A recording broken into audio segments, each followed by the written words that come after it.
Naputulan na ng kuryente pero nakakatanggap pa rin ng bill ang isang Meralco customer sa Maynila.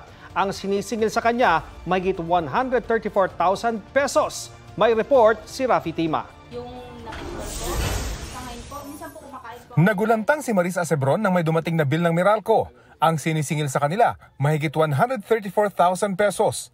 Nagtataka si Maris dahil noon pang pandemya naputol ang kanilang kuryente. Hindi kasi nila mabayaran ang 9,000 pesos nilang bill sa kanilang tahanan sa Gawad Kalinga Village sa Baseco Compound sa Maynila. Nakikigamit na lang daw sila ng kuryente ng kapitbahay nilang kamag-anak para mapagana ang 2 ilaw at isang maliit na electric fan. Bago natanggap ang 134,000 na bill sa kuryente, may sumulpot din daw na bill para sa Agosto noong nakaraang taon. 24,000 po. Si bigla lang po itong sulpot yung last year po, mga September. So bakit kami magkakabil? Matagal nang putol yung kuryente. Agad daw na dumulog si Maris sa Meralco. Pinangakuan siyang titingnan ng problema at babalikan siya pero wala raw natanggap na email si Maris.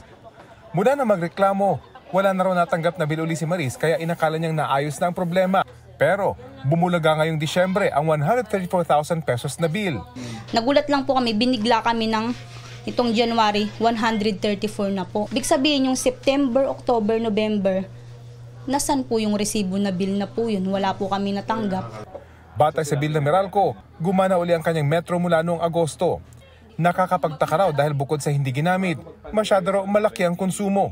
Sana po malinis po itong 134,000 na hindi naman po kami ang naggumamit. Ipinarating ng GMA Integrated News sa Meralco ang reklamo ni Maris.